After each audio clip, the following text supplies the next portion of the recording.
کے بعد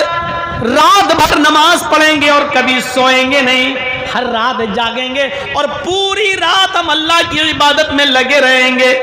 ہم اللہ کی عبادت کریں گے، عشاء کی نماز کے بعد ہم مصلی پہ کھڑے ہو جائیں گے، نفل پہ نفل پڑھتے چلے جائیں گے، آج کے بعد ہم کبھی سوئیں گے نہیں، رات بھر ہم نمازوں میں گزار دیں گے۔ تین صحابیوں میں سے ایک صحابی نے یہ کہا کہ میں رات بھر نماز پڑھوں گا اور کبھی سویا نہیں کروں گا رات میں۔ دوسرے صحابی نے کیا کہا، رات تو تم نے لے لی، رات بھر تم عبادت کرو گے کبھی نہیں سو گے،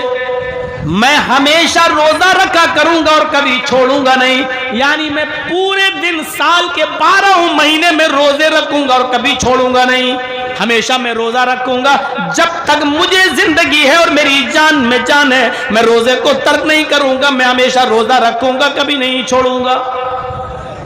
اب تیسرا بچا، تیسرے نے کہا تم رات بھر نماز پڑھو گے، تم دن بھر روزہ رکھو گے، تو اب میں کیا کروں، دن تو تم نے لے لی، رات تم نے لے لی، میں بھی تو عبادت کرنا چاہتا ہوں۔ تو تیسرے نے بڑا عجیب ایک عبادت کا ایک تیسرا طریقہ، اس نے کہا انا اعتزل النساء فلا تزوج، میں رات میں نماز پڑھوں گا اور دن میں روزہ بھی رکھوں گا،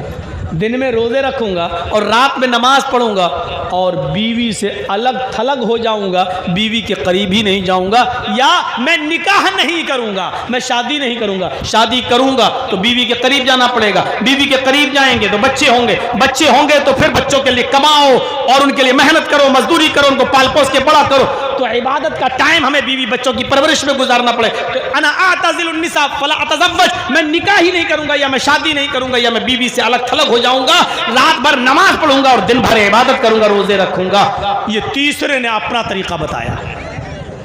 تو تین صحابی تین جگہ بٹ گئے، ایک نے کہا میں رات بھر نماز پڑھوں گا، دوسرے نے کہا میں دن میں روزہ رکھوں گا کبھی چھوڑوں گا نہیں، تیسرے نے کہا میں رات میں نماز بھی پڑھوں گا اور دن میں روزہ بھی رکھوں گا اور بیوی کے قریب نہیں جاؤں گا۔ تین لوگوں نے تین قسم کی باتیں کہیں۔ رات بھر میچ کھیلنے والوں،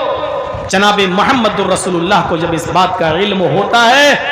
کہ تین صحابہ ایسا ایسا بولے تو آپ ان تینوں کے پاس گئے، آپ ان تینوں کے پاس تشریف لے گئے، اور جب ان تینوں کے پاس گئے تو آپ نے ان سے پوچھا انتم الذی قلتم کذا و کذا، یہ ہے بخاری شریف کتاب النکاح کے الفاظ، یہ ہے بخاری کی حدیث کتاب النکاح کے الفاظ، سمعت